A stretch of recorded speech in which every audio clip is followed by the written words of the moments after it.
समुपदेशक की पुस्तक निकालेंगे, उसका 10 अध्याय का 10 वचन को पढ़िएगा। हाँ, यदि कुल्हाड़ा खोता हो, मनुष्य उसकी धार को पैनी न करे तो अधिक बल लगाना पड़ेगा। सफल होने के लिए बुद्धि से लाभ होता है। हालेलुया, प्रभु के नाम की महिमा होने पे इस वचन को समझना है। बाइबल कहता है, यहाँ पर वचन में लिखा है, यदि कुल्हाड़ा का धार थोथा हो गया है। थोथा मतलब समझ लेना, भोथर कहते हैं। क्या बोलते उसे? भोथर। यदि उस कुल्हाड़े का धार भोथर हो जाए, थोथा हो जाए, तो क्या करना पड़ेगा? अधिक बल लगाना पड़ेगा, अधिक ताकत लगानी पड़ेगी हमें। आपको, हम सबों ने कुल्हाड़े देखे, आप लोगों ने कुल्हाड़े देखे? जिसे टांगी कहते हैं, कुल्हाड़ा कहते हैं, काटने वाला, लकड़ी काटने वाला होता है। हम काटते, क्या करते? जब काटते काटते वो क्या हो जाता है? वो भोथर हो जाती है, उसका धार मुड़ जाती है। फिर अधिक बल लगाना पड़ता है, जोर से लगाना पड़ता है, जोर से काटना पड़ता है। धीरे धीरे काटेंगे तो नहीं करता है, काफी समय लगता है, काफी तकलीफें होती है, काफी बल लगाना पड़ता है। इसलिए वचन कहता है कि यहाँ लिखा है कि यदि उसका धार थोथा हो जाए तो हमें ज्यादा बल लगाना पड़ेगा। लेकिन एक और वचन कहता है, परंतु सफल होने के लिए बुद्धि से लाभ होता है। सफल होने के लिए थोड़ा बुद्धि इस्तेमाल करना पड़ता है। क्या बुद्धि इस्तेमाल करना पड़ता है? हमें थोड़ा उसमें बुद्धिमानी, हमें बुद्धि को इस्तेमाल करना पड़ता है कि हम किस प्रकार से हम अपने काम को जल्दी और आसानी से करें। जल्दी और आसानी से करने के लिए हमें थोड़ा बुद्धि इस्तेमाल करना होता है। एक दो बातों को हम इसमें से सीखेंगे और देखेंगे, है ना? पढ़ेगा आगे 11 वचन में पढ़ेगा। 11 वचन, यदि मंत्र पढ़ने से पहले सर्प डसे तो मंत्र पढ़ने वाला का कुछ भी लाभ नहीं। हम लोग 2 बातों को देखा ना। ये पहली बात कहती है कि यदि कुल्हाड़ा थोथा हो जाए तो उसके धार को पैनी न करे, उसके धार को तेज न करे तो ज्यादा बल लगाना पड़ेगा। दूसरी बातों को देखा कि यदि मंत्र पढ़ने वाला जानता है कि हमें मंत्र आता है, सांप का मंत्र पढ़ना जानता है, और उसके मंत्र पढ़ने से पहले ही सांप काट ले, तो फिर मंत्र पढ़ने का कोई लाभ होगा? नहीं होगा, है ना? इस बातों को समझना है। मंत्र पढ़ने का मतलब क्या होता है? हमें, आपको परमेश्वर ने मंत्र दिया है, हमें परमेश्वर ने अधिकार दिया है। वो अधिकार क्या है? प्रभु ने बोला, यीशु मसीह ने एक मंत्र दिया है बाइबल में, बोला कि जाओ मेरे नाम से दुष्ट आत्माओं को निकालो। ये क्या है? मंत्र है। बोले क्या है? मंत्र है। यीशु ने कहा कि जाओ मेरे नाम से दुष्ट आत्माओं को निकालो। यीशु ने कहा कि जाओ मेरे नाम से बीमारों को, कमजोरों को चंगा करो। यीशु ने मंत्र दिया है, और ये मंत्र बोलने से पहले ही आकर के शैतान हमें डस ले, तो फिर इस मंत्र जानने से कुछ फायदा होगा हमें? आपको हालेलुया। ये क्या है? मंत्र है। किसी को सांप को पढ़ने, सांप के ऊपर मंत्र पता होता है कि मंत्र पढ़ देंगे तो सांप मुंह नहीं खोलेगा, सांप नहीं काटेगा। उसके पास मंत्र होता है, वो मंत्र मार देगा, मंत्र पढ़ देगा, सांप काटेगा नहीं। और उसके मंत्र पढ़ने से पहले, मंत्र बोलने से पहले आकर सांप काट ले, तो फिर उसका मंत्र जानने का कोई फायदा होगा? नहीं होगा। उसी प्रकार से परमेश्वर ने हमें, आपको अधिकार दिया है, परमेश्वर ने हमें, आपको मंत्र दिया है। उस मंत्र को इस्तेमाल करने की जरूरत है। क्या कहा? यीशु ने कहा, मेरे नाम से जो कुछ तुम मांगो पिता से तुम्हें मिल जाएगी। ये मंत्र है। क्या हमारा आप इस मंत्र को इस्तेमाल नहीं करते? करते हैं। कब करते हैं? जब शैतान डस देता है तब करते हैं। हालेलुया। कब करते हैं?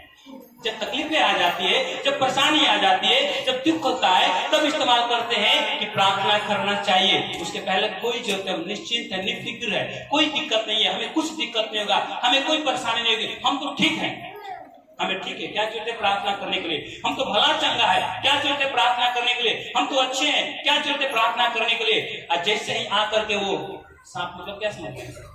शैतान।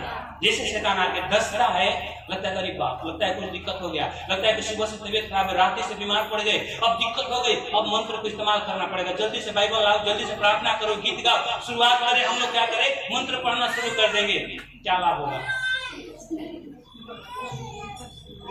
लाभ तो होगी, ऐसी बात नहीं, प्रार्थना करने से तो लाभ तो होगा, छुटकारा मिलेगी, चंगाई मिलेगा, वचन कहता है आपको मिलेगा। लेकिन हमने एक और गलती कर दिया है, अपने धार को भोथर कर दिया है, अपने धार को तेज नहीं किया है। काम करते रहना तेज करना चाहिए, काम करते करते हमें अपने धार को तेज करना है। लेकिन हमने क्या किया, अपने धार को भोथर कर दिया है। अब ज्यादा बल लगाना पड़ेगा, ज्यादा प्रार्थना करना पड़ेगा, ज्यादा ताकत लगाना पड़ेगा। अब हमसे नहीं संभल आ रहा है, तुरंत फोन करेंगे पास्टर साहब थोड़ा घर में आइए, तबियत खराब हो गया, प्रार्थना करने के लिए।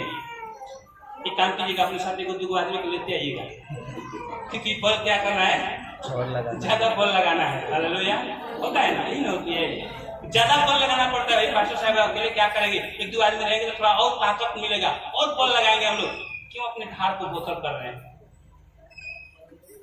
एक बार पहले हम इस घटना को बताए थे आप लोगों के बीच में। दो व्यक्ति जंगल में गए लकड़ी काटने के लिए, दो व्यक्ति जंगल में गए लकड़ी काटने के लिए, और दोनों लोग अपने लिए लकड़ी काट रहे थे। दोनों लोगों ने अपने लिए लकड़ी काट रहा था कि लकड़ी काट करके हम लोग अपने घरों में ले जाएंगे। लोगों ने सुबह से शाम तक लकड़ी काटा, लकड़ी काट करके अपने घर ला रहे थे। जब लकड़ी काट के घर ला रहे थे, एक व्यक्ति ने पेड़ काट रहा था, पेड़ काट रहा था। एक व्यक्ति ने 15 पेड़ काट लिया, 15 पेड़ काट करके अपने घर ले जा रहा था। दूसरे व्यक्ति ने 25 पेड़ काट लिया। दोनों का सेम काम था, दोनों एक साथ जाते थे और एक साथ आते थे। एक साथ जाना और एक साथ आना दोनों का काम था। और दोनों क्या करते थे, समय से अपने लकड़ी काटते, अपना आराम करते, खाते पीते, और फिर से लकड़ी काटते, और शाम के समय क्या करते, उसको उठा करके अपने घर ले आते, गाड़ी में लोड करके, क्योंकि बड़ा बड़ा पेड़ काटते थे, पेड़ काटते थे, उसको फिर गाड़ी में लोड करके अपने घर लाते थे। जब लाते थे तो लोगों ने देखा, भाई क्या दिक्कत है इसे, एक व्यक्ति 25 पेड़ काट रहा है, एक व्यक्ति मात्र 15 काट रहा है, क्या दिक्कत है? क्या हथियार में कमी है क्या लोगों को?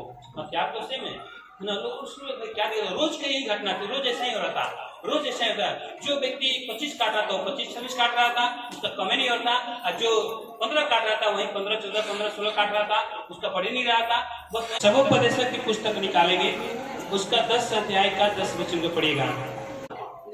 जो 15 काटता था, उन्होंने जाकर अगला से पूछा, जो 25 काट रहा था उससे पूछा कि भाई आप क्या करते हो कि तू इतना काट लेते हो?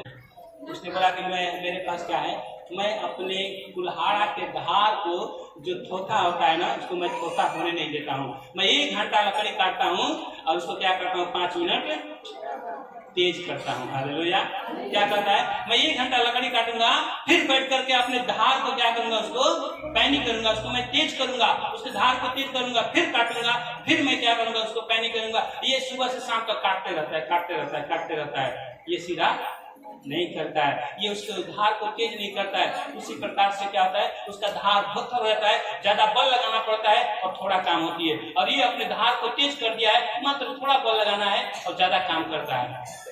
उसी प्रकार से हम और आपने क्या किया, अपने धार को भोथर कर दिए, अपने अपने धारों को हमने भोथर कर दिया। उसको तेज करने के लिए, उस धार को और तेज करने के लिए हम क्या करते हैं, बस रविवार के दिन आ जाते हैं। रविवार में जाएंगे, अपने धार को तेज करेंगे। हमारा धार ये है, दिमाग है, या इसको तेज करने के लिए, इसको फ्रेश करने के लिए हम रविवार के दिन आते हैं। चलिए रविवार जाएंगे, हमारा क्या होगा, हमारा धार तेज होगा। बाकी 1 सप्ताह हम ठीक रहेंगे। उसके बाद क्या करेंगे, 6 दिन अपने घर में 7 दिन पड़े रहेंगे।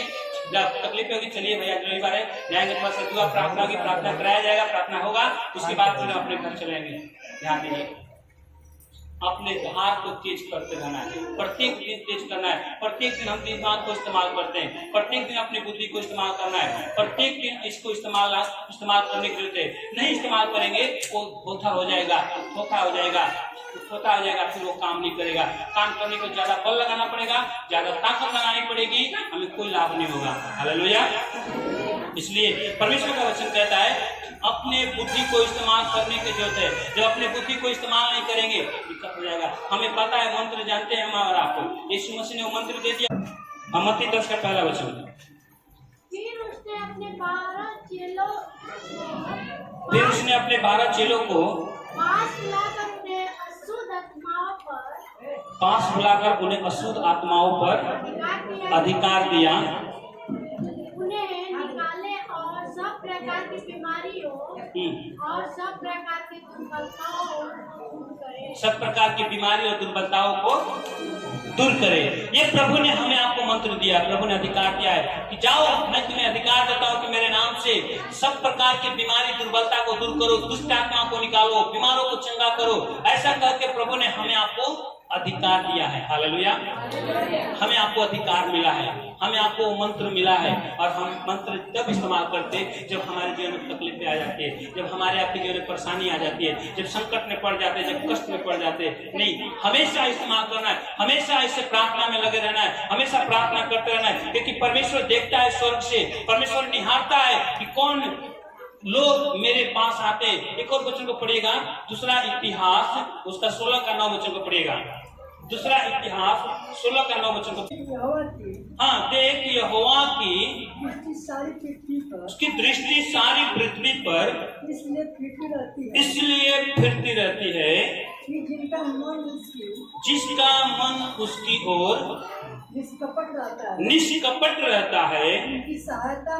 उनकी सहायता में वो अपनी सामर्थ्य दिखाए। हालेलुया। वचन कहता है कि जिसका मन परमेश्वर की ओर लगा रहता है, वो भी कैसा? निष्कपट, बिना कपट के, बिना क्रोध के, बिना पाप के, जिसका मन परमेश्वर की ओर लगा रहता है, उसी के ऊपर परमेश्वर अपनी सामर्थ्य को दिखाता है। हालेलुया। अपने मन जो है ना, हमारा मन ही एक ऐसा हथियार है जो हमें इसे चोक रखना, इसे तेज रखने की जरूरत है। यदि हमारा मन थोथर हो गया, उतना ही काम कम होगा। अपने मन को साफ सुथरा रखने की जरूरत है। बाइबल में ऐसे बहुत सारे लोग हैं, बाइबल में ऐसे बहुत सारी घटनाएं हैं जो हम आपको बताएंगे। परमेश्वर मनुष्य के मनों को देखता है, परमेश्वर मनुष्य के मनों को जांचता है।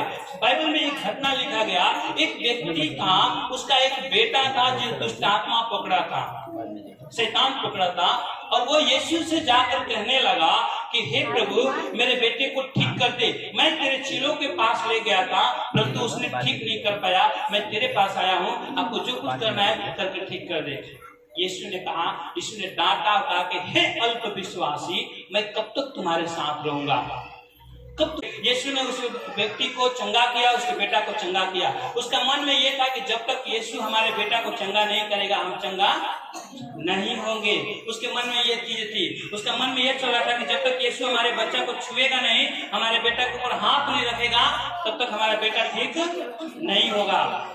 हम एक और घटना को पढ़ेगा हमारे साथ में, मत्ती की निकालेगा, मत्ती के पुस्तक, वैसा ही होगा। एक और लड़की बीमार पड़ी थी, 9 का 21 पढ़िएगा। एक और लड़की जो ऐसी बीमारी से ग्रसित थी, उसके बारे में लिखा गया, पढ़िएगा 9 का 21। हाँ, वह अपने मन में कहती थी, हाँ, यदि मैं उस यीशु मसीह के वस्त्र को ही छू लूंगी तो चंगी हो जाऊंगी। हालेलुया। वो क्या कहती थी अपने मन में कि मैं यीशु के वस्त्र को छू लूंगी तो चंगी हो जाऊंगी। हालेलुया। कितना उसका मन का साफ है ना, उसका मन का जो धार है कितना साफ है। क्या ऐसा है? हमारे आपका भी मन है ऐसा? हमारे आपके मन में बातें हैं? आज लोग के मन में सुना कि जितना बड़ा पास्टर उतना ही बड़ा काम, जितना ही लोग अपने आप को नहीं तेज कर रहे हैं। लोग बड़े बड़े लोगों को ढूंढने के चक्कर में कि वो काम करे, ये काम करे। यहाँ पर इस लड़की को एक ही मन में विश्वास था, वो मन में कहती थी, अपने सारे रुपया पैसा जो कुछ उसके पास था वो सब गंवा चुकी थी। वो दवाई बीरो करने में, उसको 12 साल से लहू बहने का रोग था। वैसी बीमारी थी कि वो किसी से कह नहीं पाती थी, शर्माती थी। लेकिन उसके मन में एक बात था, मैं यीशु के बारे में सुनी हूँ, मैं यीशु के बारे में जानती हूँ कि यीशु मसीह बीमारों को चंगा करता है, यीशु मसीह रोगियों को चंगा करता है, दुष्ट आत्माओं को दूर करता है। और मुझे इतना भरोसा है यीशु के ऊपर कि मैं सिर्फ यीशु के वस्त्र छू लूंगी तो चंगी हो जाऊंगी। उसके मन में ये चीजें चल रही थी और विश्वास के साथ वो गई और जाकर यीशु के कपड़ा को छू ली और वो चंगी हो गई। हालेलुया। ये कैसे हो गया? अपने धार को तेज करेंगे तब होगा। धार तेज कैसे होगा? परमेश्वर के वचन से, परमेश्वर के प्रार्थना से। आप जितना ही वचन पढ़ेंगे, जितना ही प्रार्थना करेंगे, तब जाके हमारा धार तेज होगा। धार तेज होगा, नहीं धार तेज होगा, हमारा धार छोटा हो जाएगा। ज्यादा बल लगाना पड़ेगा, ज्यादा ताकत लगानी पड़ेगी। आप करते रह जाएंगे प्रार्थना, चंगाई नहीं मिलेगा, बहुत तकलीफ में हो जाएंगे, काफी समय लग जाएगा चंगा होने में, काफी समय लग जाएगा आपको उद्धार पाने में, आपकी बीमारी से, शैतान से छुटकारा पाने में काफी समय लग जाएगा। कब? जब हमारी आपकी धार छोटा हो जाएगी तब। यदि हमारी आपकी धार बिल्कुल फ्रेश है, साफ सुथरा है, उसका धार तेज है, तुरंत प्रभु आपके जीवन में काम करेगा। हालेलुया! तुरंत परमेश्वर हमारे आपके जीवन में काम करेगा। प्रभु के नाम की महिमा होने पाए। परमेश्वर का वचन कहता है तो अपने धार को तेज रखना है। फिर आपको मंत्र जानकारी जाने से कोई फायदा नहीं होगा। यदि हमारा आपका धार तेज नहीं है तो जो मंत्र आपको यीशु मसीह ने दिया है कि मेरे नाम से दुष्ट आत्मा को निकाल, मेरे नाम से बीमारों को निकाल, मेरे नाम से पिता से जो कुछ मांगो तुम्हें मिल जाएगा, ये मंत्र तभी इस्तेमाल होगा जब हमारा आपका धार तेज रहेगा। धार भोथर हो जाएगा, वो छोटा हो जाएगा, तो फिर ज्यादा बल लगाना पड़ेगा, ज्यादा ताकत लगानी पड़ेगी। इसलिए उसको कमजोर नहीं होने देना है। प्रार्थना करते रहना है, बाइबल पढ़ते रहना है, बाइबल में समय देना है, प्रार्थना में समय देना है। यहाँ पर जरूर प्रार्थना में आते हैं, अपने घरों में भी प्रार्थना करने की जरूरत है। अपने घरों में भी प्रार्थना करना है। जो अपने घरों में प्रार्थना करेंगे तो प्रभु और काम करेगा। हालेलुया! प्रभु के नाम की महिमा हो। परमेश्वर इस वचन के द्वारा आप सबों के जीवन में आशीष दे। जो मंत्र प्रभु ने हमें दिया है शैतान के ऊपर विजय पाने के लिए, शैतान से लड़ने के लिए, जो मंत्र प्रभु ने हमें आपको दिया है, उस मंत्र को हमें इस्तेमाल कब करना है? हमेशा करना है। ये ना कि सब सांप डस दे तो फिर मंत्र पढ़ने से कोई फायदा नहीं होगी। उसको पहले से करते रहना, इस्तेमाल करते रहना है, ताकि शैतान आए, बीमारी आए, फिर चला जाए, कुछ नहीं करेगा वो। प्रभु आप सबों को आशीष दे इस वचन के द्वारा, और प्रभु के नाम की महिमा होने पाए, और आगे प्रभु आप सबों के जीवन में अगुवाई करे।